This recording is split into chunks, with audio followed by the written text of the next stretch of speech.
영국의 보유 자주포인 에이스 90 교체 프로그램을 가속화하겠다. 하나 에어로스페이스가 독일 라인메탈을 꺾고 레드백 장갑차 수출에 성공하면서 이제는 영국에 제안한 K9 자주포의 결과에 관심이 쏠리고 있습니다. 현재 영국의 차세대 자주포로 K9 자주포가 선정될 가능성이 가장 높은 것으로 관측되고 있습니다. 하나는 현재 방산업체들과 팀 썬더를 결성했는데 최근에는 세계 1위 방산기업 미국 로키드 마틴까지 들어왔습니다. 하나 에어로스페이스가 영국에 제안한 K9 자주포의 최신 버전인 K9A2는 자동 탄약 장전 시스템과 복합 소재 고무궤도, 원격 사격 통제 체제 등이 탑재돼 화력과 방어력, 기동성 등이 대폭 강화되었습니다. 이전에도 명품이라 불리며 세계 1위의 점유율을 자랑했는데 이보다 더 대단한 무기로 만든 것입니다. K9A2는 얼마 전 캐나다 복합 고무 궤도를 장착하고 시험 주행에 나섰습니다. 이로 인해 주행 성능이 개선되며 탑승자들의 피로도를 줄이며 전투 효율을 높여줄 수 있다고 했습니다. 전 세계에 단 하나밖에 없는 최신형 K9A2가 영국에서 테스트 받는 영상을 보고 국내 네티즌들은 물론 전 세계에서 놀랍다고 극찬을 받았습니다.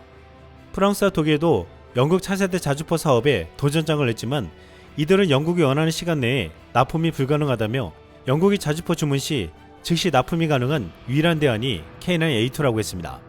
영국 차세대 자주포 116문을 공급하는 사업을 수주할 경우 K9 자주포 개량형인 K9A2 버전의 첫 수출 성공 사례가 될 전망입니다.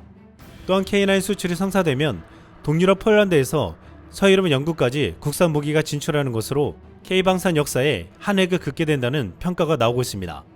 영국을 뚫는다면 서유럽 국가들도 K9 자주포를 경쟁적으로 도입할 가능성도 커질 것이라고 했습니다. 한국은 지금 레드백과 K9 자주포를 비롯해 다양한 무기로 엄청난 화력을 가시하며 전세계 방산업계를 뒤흔들고 있습니다.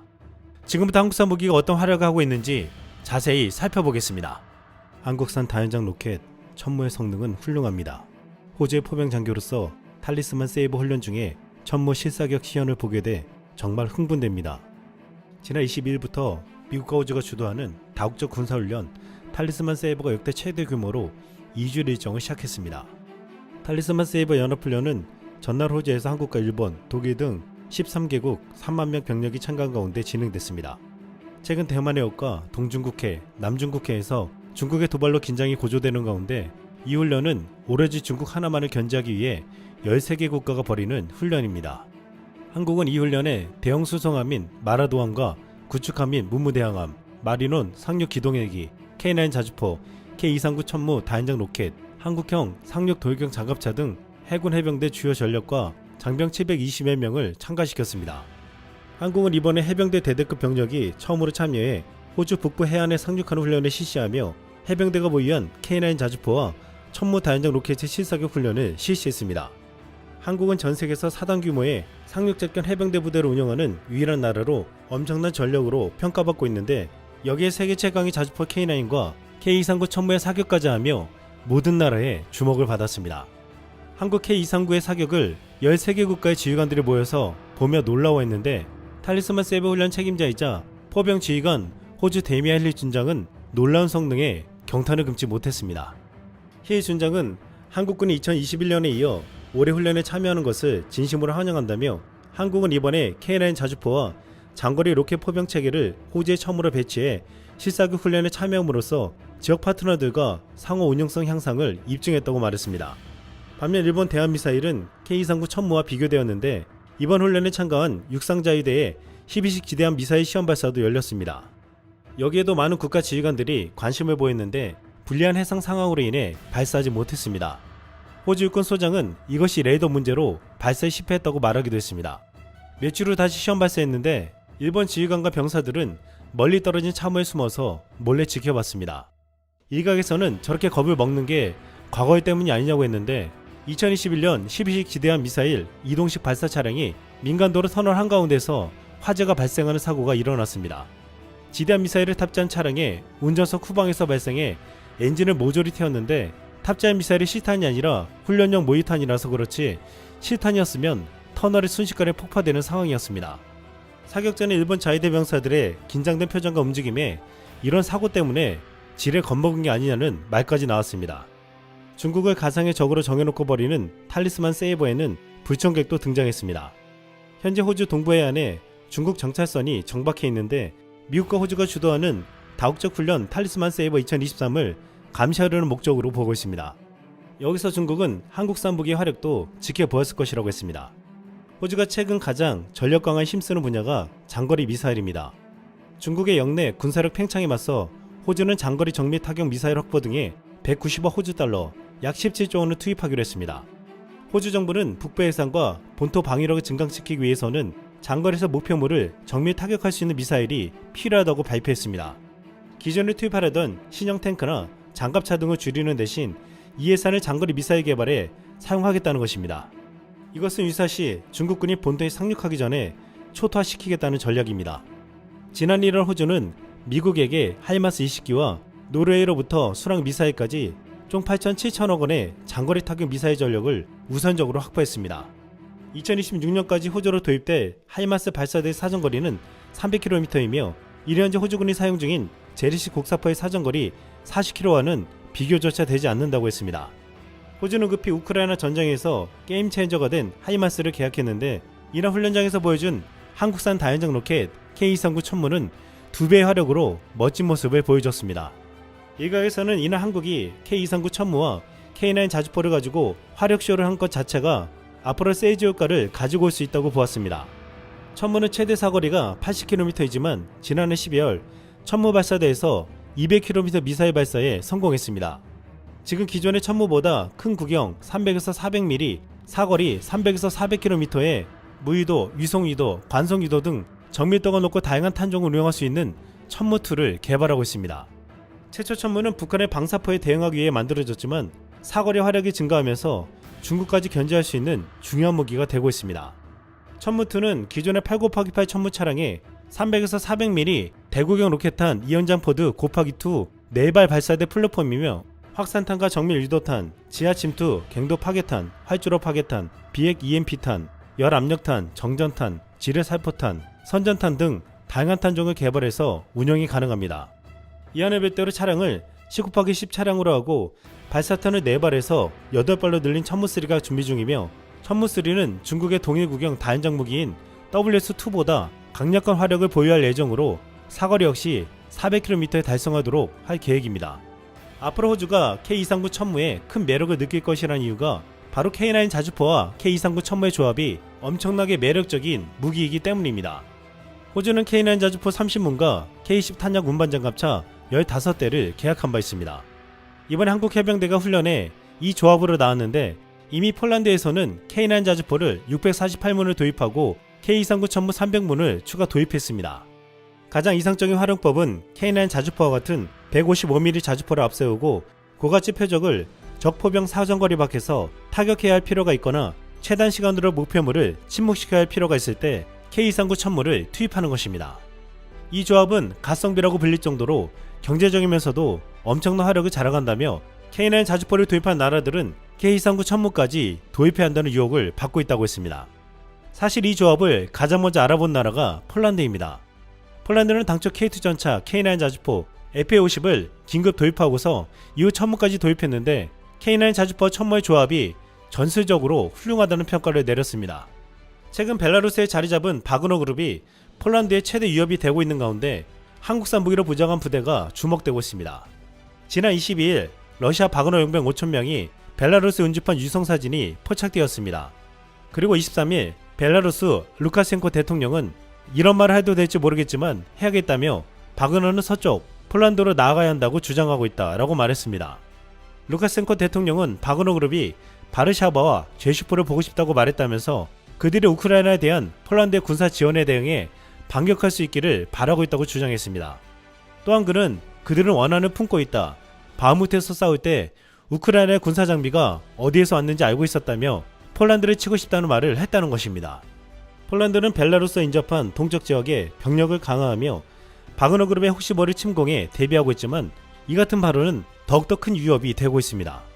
유럽 매체 리믹스는 벨라루스 군대 자체가 폴란드에 대한 위협은 적지만 러시아는 우크라이나 전쟁이 시작될 때 키예프로 향해 진격할 때 그랬던 것처럼 벨라루스 영토를 공격의 발판으로 사용할 수 있다고 경고했습니다.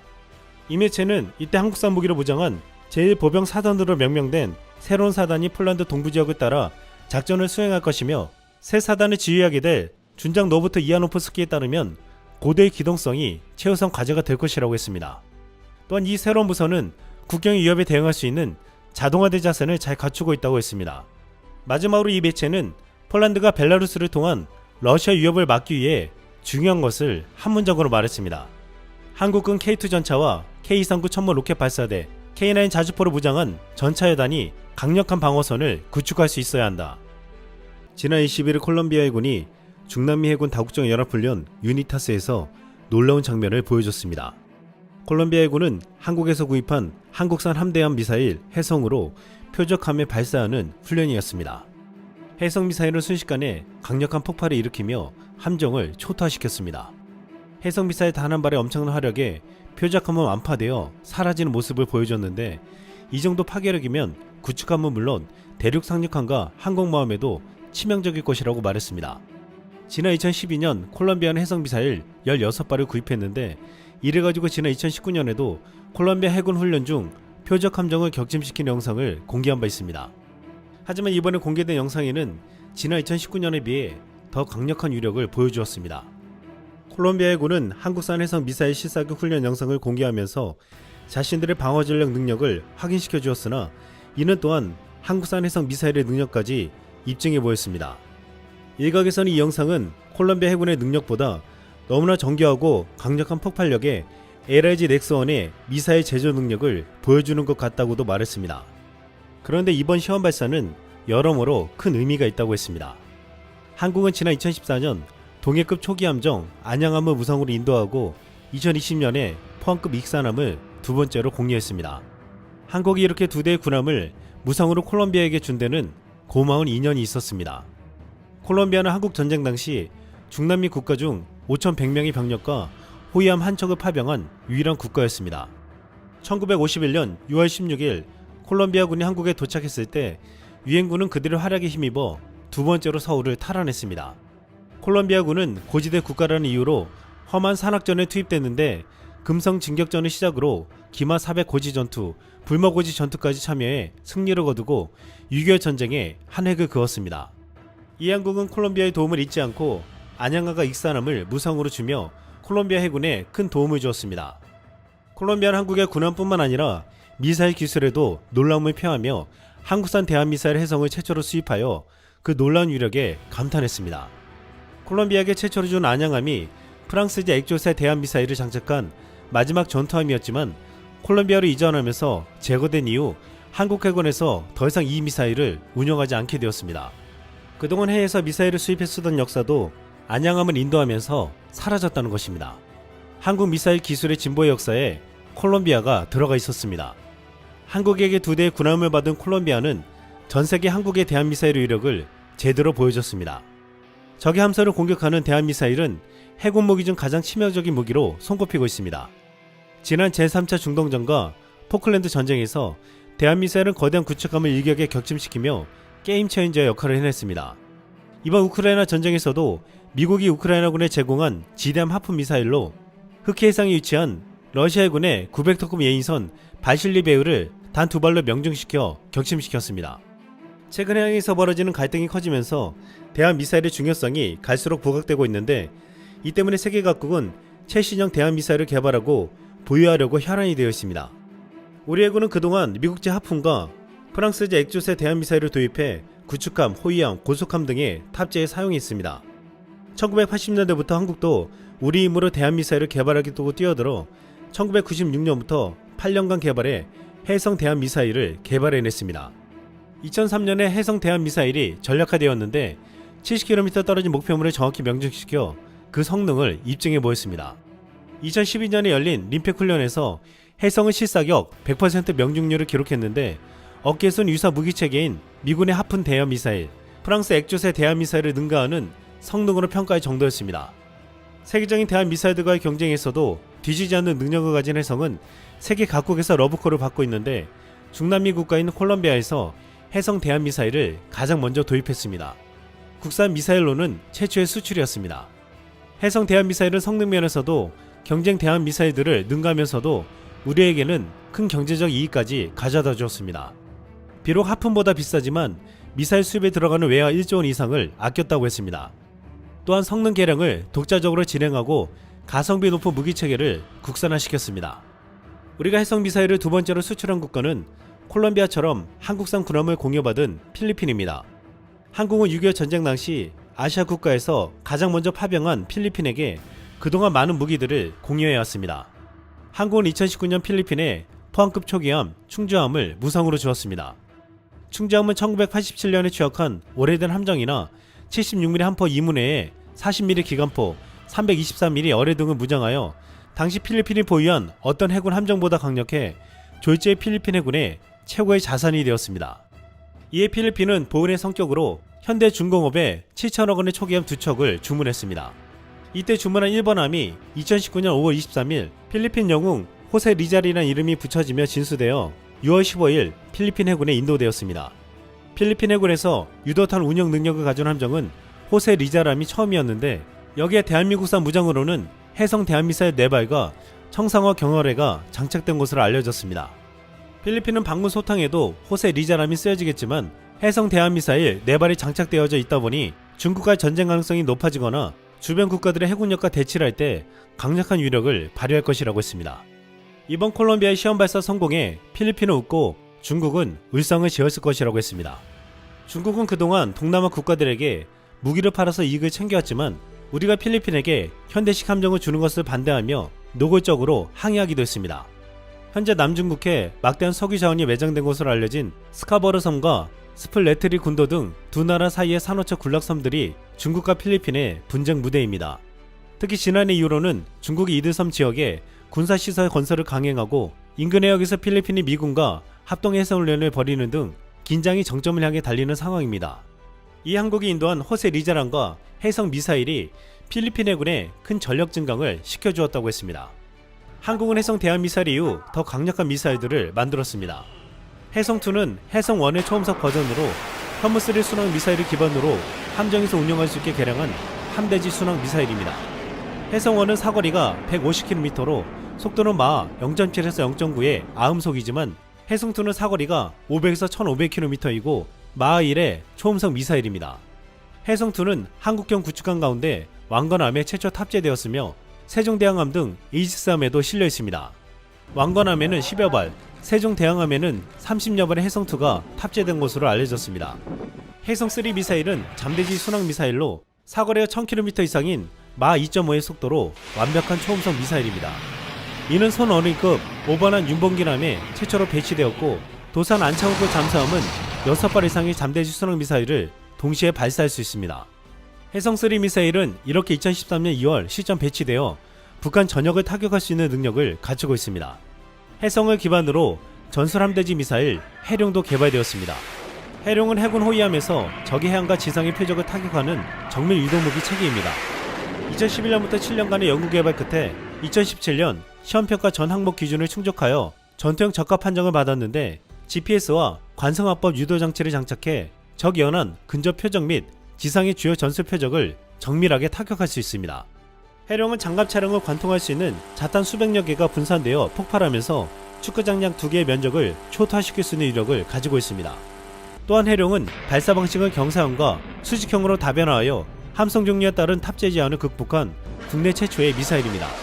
경사형은 이미 2014년에 개발이 완료되어 2016년부터 배치되고 있으며 수직형은 2018년에 전력화되었습니다.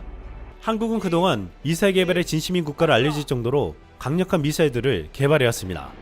그리고 이제 한국산 미사일의 위력이 한국산 무기를 공유받은 나라들로부터 전세계로 퍼져나가고 있습니다. 폴란드가 K2 전차, K9 자주포, F-50 경공격기에 이어 이제는 잠수함 사업에서도 한국을 찾고 있습니다. 그런데 그 이외에도 또 다른 한국의 방산 기술들을 탐내며 많은 요청들을 해오고 있습니다. 최근 폴란드는 노르웨이와 함께하는 전략전술 무인기 도입 사업에도 한국의 지원을 또 요청했습니다. 이번 우크라이나 전쟁에서 게임 체인저급으로 사용된 각종 무인기 드론의 활약에 급히 무인기 전력을 갖추려 하는 것입니다.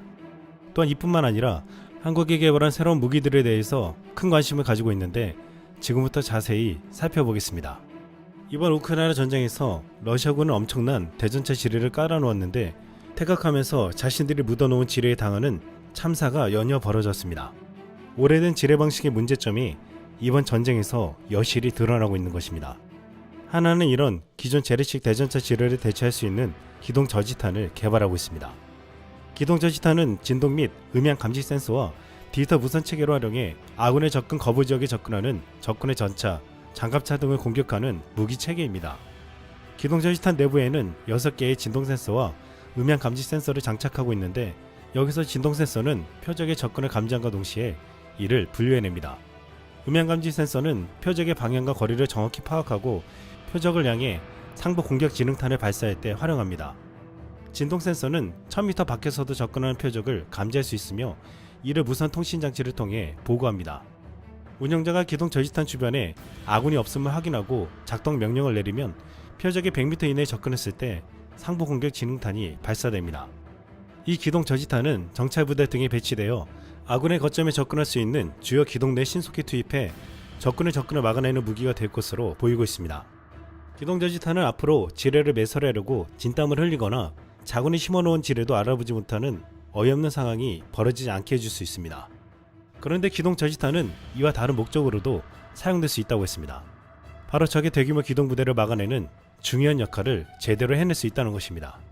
적의 공중 기동 부대가 착륙할 수 있는 넓은 평탄 지역 주변에 기동 저지탄을 배치하여 적군의 헬기가 착륙함과 동시에 기동 저지탄이 이를 공격할 수 있습니다. 또한 적의 공격뿐만 아니라 아군 부대가 갑작스럽게 적군의 기습을 당하지 않도록 적군의 접근을 감시하는 광역 센서 체계로도 활용될 수 있습니다. 이렇게 기동 저지탄은 센서와 통신 기술을 이용해 능동적으로 적의 기동 무기를 탐지하고 타격할 수 있는 지능형 탄약으로 전장에서 없어서는 안 될 중요한 무기가 될 전망입니다. 지난해 4월 러시아 해군의 자랑인 흑해함대 기함인 모스크바함이 침몰했습니다. 우크라이나군은 무인기를 사용해서 모스크바함으로 이동시켜 사격 통제 레이더를 조종하도록 유인하고 그 사이 넵튠 대함 순항 미사일 2발을 쏘아 정확히 함선의 중심을 타격했습니다. 모스크바함은 흑해에서 가장 강력한 함선으로 일각에서는 우크라이나 해군 전체를 감당할 정도의 대함 미사일을 갖추었다고 평가받기도 했습니다. 우크라이나에겐 이에 저항할 만한 함대가 없다는 것은 물론 잠수함도 존재하지 않았습니다. 하지만 결국 모스크바함은 우크라이나가 운영하는 무인기와 지대함 미사일의 조합으로 치욕을 당했습니다. 폴란드와 노르웨이는 그동안 압도적인 전력에 흑해함대를 무서워했지만 무인기에 농락당하는 것을 보고 우크라이나가 사용한 전략으로 자신들도 제압하겠다는 것입니다. 그런데 드론은 우크라이나군도 효과적으로 사용하고 있지만 러시아도 이번 크림 대교가 공격을 받자 대대적으로 킬러 드론을 이용해 우크라이나 도시들을 공격하고 있습니다. 이처럼 무인기 전력은 공격용으로도 사용되지만 이를 방어하기가 쉽지 않기 때문에 방어 전력 또한 중요하게 여겨지고 있습니다. 폴란드와 노르웨이가 지금 구축하고자 하는 전력 중에는 한국이 개발하고 있는 무인기 방어 시스템에 대한 부분도 큰 것으로 알려져 있습니다. 하나는 지금 방산전 시에 해병대가 긴급 소요 형태로 발주한 40mm 무인 방어 시스템을 선보였습니다. 서북도서 방어를 책임진 해병대는 북한의 무인기 대공 위협에 대응할 시스템을 구축하려 하고 있습니다. 2022년 1월 UAE는 4조 원에 달하는 천궁2 미사일을 발주했는데 UAE와 사우디아라비아의 발주에 대응해 하나 시스템은 최신 A사형 MFR 레이더를 개발하고 있습니다. 천궁, 비궁, 신궁, 형궁 등 첨단 정밀 유도 무기를 개발하고 있는 LIG 넥스원은 최근 드론을 요격할 수 있는 셀 탐색 기반 유도 로켓, 40mm 무인기, 탑재형 유도 로켓, 신형 전파 고도계 등을 발표했습니다. 반능동 레이저, 즉 셀 방식은 목표물을 겨냥한 레이저의 반사파를 탐색기가 탐지해 추적하는 유도 기법입니다. LIG 넥스원은 셀 탐색기를 자체 기술로 개발해내 이를 기존 제품인 비궁에 적용한 것이 공격 헬기용 2.75인치 유도 로켓입니다. 공격 헬기용 2.75인치 유도 로켓은 공격 헬기에서 운영하던 2.75인치 무 유도 로켓의 제한 사항을 극복함으로써 작전 수행 능력을 향상시키기 위해 개발된 체계입니다. 비궁에 적용된 적외선 영상 탐색기를 셀 탐색기로 대체함으로써 대지표적 대응 능력을 확보했습니다. 또한 무유도 로켓 대비 사정거리가 늘어나고 명중률도 향상시켰습니다. LIG 넥슨은 드론 요격 유도탄용 표적 탐지 장치를 선보였는데 이는 요격 미사일 체계에서 가장 높은 가격을 형성하는 탐지 시커의 가격을 낮추는 신기술이었습니다. LIG 넥슨은 비궁을 바탕으로 한 셀 유도 로켓 개발 사업을 제안하고 있습니다. 또한 LIG 넥슨은 다남 시스템즈와 공동으로 공대지 순항 유도 무기용 저가형 전파 고도계를 개발했는데 이를 가지고 고도 오차를 감소시키고 크기를 축소시키며 가격까지도 저렴하게 만들 수 있다고 했습니다. 국내 유도 무기를 개발하는 LIG 넥슨은 끊임없이 신기술을 발표하며 한국의 유도무기 수준을 올려주고 있습니다.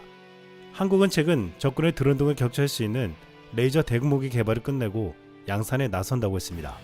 지난 5월 방산업계에 따르면 군은 하나 에어로가 제조한 레이저 대공무기 블록1을 내년 현장에 배치하는데 20kW 출력을 지닌 이 레이저는 3km 거리에 드론과 무인기를 타격할 수 있습니다. 북한군과 대치 중인 우리 군에게는 이 레이저 무기가 전략 전술적으로 굉장히 유용하다고 했습니다. 아군의 미사일이나 대공포가 북한 방향으로 발사되어 이것이 북한 영토에 떨어지면 자칫 대규모 국지전으로 발전할 수 있지만 레이저 무기는 당연히 불발탄 위험이 없고 북한 영토를 향해 발사해도 아무런 문제가 없으며 1회 발사병이 불과 2,000원 정도밖에 되지 않습니다. 북한의 값싼 무인기가 날라오면 비싼 방어 미사일로 격추시키는 게 어렵지만 비용도 많이 들었습니다. 하지만 이 레이저 무기는 이를 단번에 해결해 주었습니다.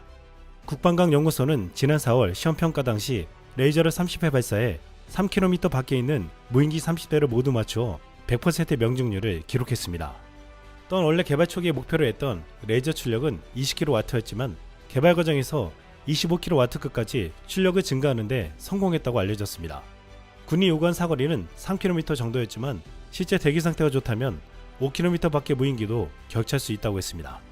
국방과학연구소는 지난달 시험평가에서 이 무기가 전투용으로 적합하다는 판정을 내렸고 이제 ADD와 하나 에어로는 출력을 30kW로 높인 레이저 대공무기 블록2를 2030년까지 개발해 항공기, 함정, 차량 등에 장착할 계획을 세우고 있습니다.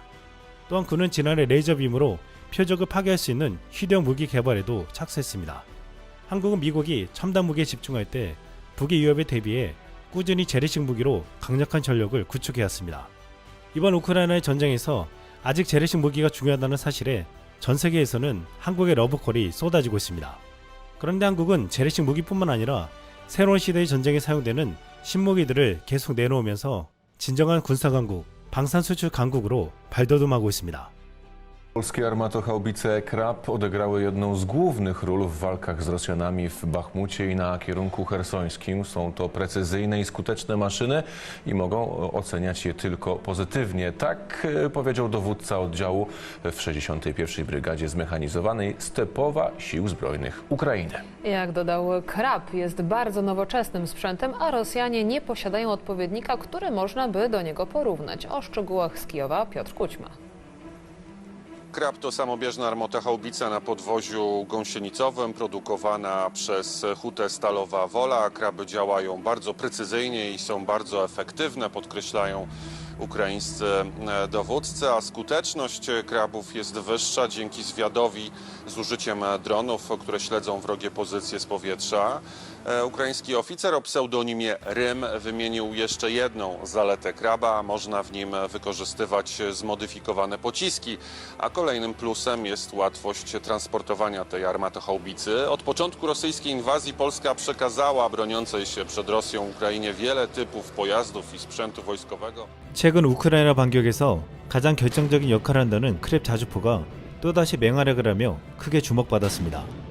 지난 4일 폴란드 매체 TVP 월드는 우크라이나 바흐무트와 헤르손 방향에서 크랩 자주포가 러시아와의 전투에서 중요한 역할을 수행했다고 보도했습니다.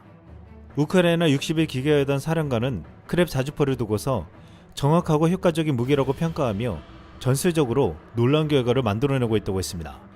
또 다른 폴란드 매체 WP 테크는 크랩 자주포는 바흐무트 방어에서 중요한 역할을 하고 있다며 바흐무트가 러시아에게 점령당했었지만 폴란드에서 받은 이 자주포로 몰아냈다고 표현했습니다.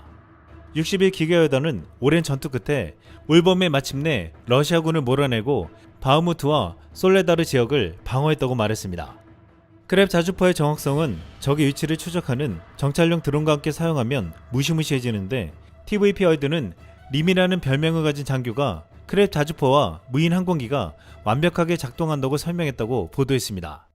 이 장교는 또한 크랩은 가볍고 운반하기가 쉽다며 크랩 자주포의 최첨단 장비들을 칭찬했다고 했습니다.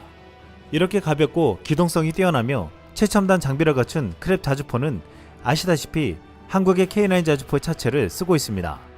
림 장교는 크랩 자주포는 러시아와의 자주포와는 비교할 수 없다며 그들은 이런 무기가 없다고 자랑스럽게 말했습니다. 또한 크랩 자주포는 정해진 사격 횟수를 초과해도 만족스러운 정확도를 유지하는 우수한 품질을 보여주었지만 독일 펜자우비츠 2000은 오류가 발생하기 쉬워 전투에서 제외시키고 있다고 보도되고 있습니다. 공식적으로 폴란드는 우크라이나에게 18개 크랩 자주포를 원조로 제공했지만 비공식적으로 올렉시 레즈니코프 우크라이나 국방장관에 따르면 54개가 제공되었다고 했습니다. 또한 우크라이나는 폴란드에서 크랩 자주포 56문을 추가로 주문했다고 했습니다. 우크라이나는 지금 전장에서 가장 큰 효과를 본 크랩 자주포 110여 대를 가지고 견고한 러시아의 벽을 뚫으려 하는 것으로 해석되고 있습니다. 그런데 5일 우크라이나군이 러시아와의 전쟁에서 최초로 자주포를 잃었다고 보도되었습니다. 폴란드 포털 오투다피엘은 우크라이나군이 잃은 것은 영국산 자주포 AS-90인데 러시아군의 공격에 마치 증발된 것처럼 아무것도 남지 않았다고 했습니다. AS-90 자주포는 전장에서 훌륭한 역할을 했지만 러시아는 미사일로 이 자주포를 공격하며 땅에 거대한 분화구를 남겼다고 했습니다. 하지만 이 매체는 영국은 이런 종류의 자주포 32대를 보냈기에 아직 30대 이상이 전선에 있고 이와 쌍둥이인 크랩 자주포를 추가하면 수십 대가 운용되고 있다며 러시아는 기뻐할 수 없다고 했습니다. 일각에서는 AS-90이 최초로 미사일에 당했지만 크랩 자주포를 잡기는 힘들 것이라고 했습니다. K9 자주포 차체를 쓰는 크랩 자주포는 발사 후 신속한 이탈로 노출을 줄여 대포병 사격을 피할 수 있다고 했습니다.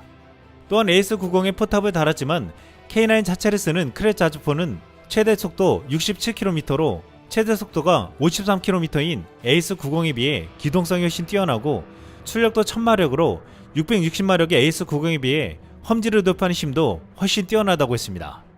게다가 AS-90 자주포는 최대 17mm의 방어력을 가지지만 K9 차체를 쓰는 크랩 자주포는 균질 아병 강판 전방위 35mm 이상으로 14.5mm 기관총탄을 완전히 방어하고 10m 위에서 떨어진 152mm 통상 고폭탄에 대한 승무원의 방어도 완벽하게 해준다고 했습니다.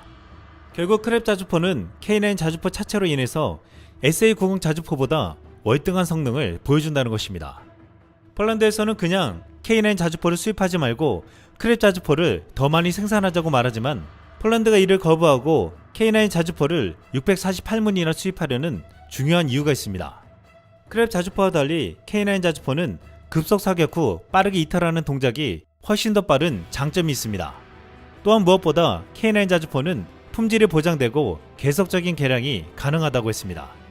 K9 자주포는 이제 곧 K9A2로 개량되어 송탄 및 장전의 자동화와 신속한 타격 능력이 더욱 강화되는데 반면 크랩 자주포는 개발을 중지한 영국산 포탑을 비롯해 포신, 구동체계 등 공급처가 다 달라서 라이센스 생산을 앞으로 순조롭게 하기도 힘들 뿐더러 개량은 꿈도 못 꾼다고 했습니다.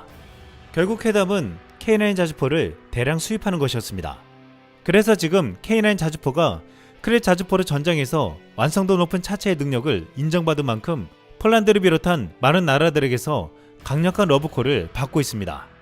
지난 1일 폴란드에서 한국의 박정환 육군 참모총장이 찾아가 현장을 둘러보는 사진이 올라왔습니다. 박정환 육군 참모총장은 폴란드 현지에서 K9 자주포가 우선적으로 배치된 15기계 여단을 찾아가 폴란드 지상군 사령관과 함께 기동화력 시범을 참관했습니다. 한국의 육군 참모총장이 폴란드에 직접 찾아와 찍은 사진은 폴란드 내에서 큰 화제가 되었습니다. 박정환 육군 참모총장은 폴란드에 앞서 영국을 먼저 찾았습니다. 2일 육군에 따르면 박정환 총장은 6월 26일부터 27일 영국 왕립 합동군사연구소 주관 지상전 컨퍼런스에 참석했는데 여기서 유럽 주요국 고위급 회담 등을 통해 한 나토 군사협력 지평을 확대했다고 했습니다. 영국뿐만 아니라 유럽 주요국이 참석해 한국이 나토와의 군사협력을 확대하겠다는 말은 큰 의미가 있었습니다.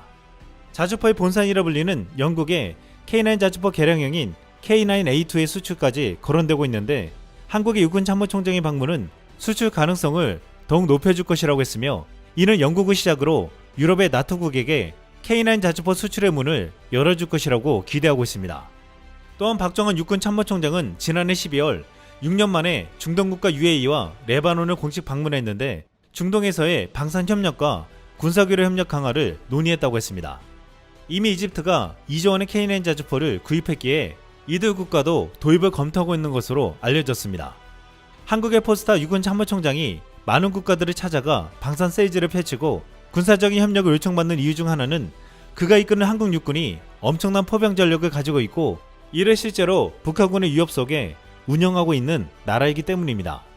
한국 육군은 포방부라 불릴 정도로 막강한 화력을 가지고 있는데 K9 자주포 1200문, K55 1040문, K105 800문을 더해 자주포만 총 3040문을 가지고 있습니다.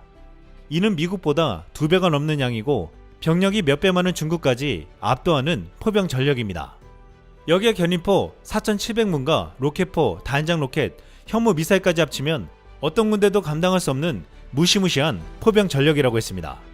이번 우크라이나 전쟁 전까지만 해도 첨단 무기를 많이 가진 나라의 지휘관이 힘이 있는 듯 했지만 전차나 자주포 등의 재래식 무기가 현대전에서 가장 큰 힘을 발휘하자 이런 포병 전력이 가장 강한 한국군의 지휘관이 굉장히 높게 평가받고 있습니다. 중요한 것은 한국은 이렇게 세계적인 명품 무기라 불리는 K9 자주포 등을 생산하는 것뿐만 아니라 실제 군에서 운용하면서 어떻게 전술적으로 사용할 수 있는지를 알고 있는 국가라는 것입니다. 이러한 경험은 실제 무기를 수출하는데도 큰 신뢰를 얻고 있습니다. 한국군은 비정상적으로 과도한 포병 전력을 가지고 있다며 이것을 두고 한 커뮤니티에서는 비핵화가 만든 괴물이라고 표현하기까지 했습니다. 이 게시물에서 중국이 북한을 살려두는 이유가 저 미친 포방부와 직접 만나기 싫어서라는 설이 있다며 대한민국 육군의 철학을 간단히 이렇게 설명했습니다. 우리 땅에 오는 놈들은 포탄으로 다진 고기를 만들어주마. 이상 쓸망이었습니다.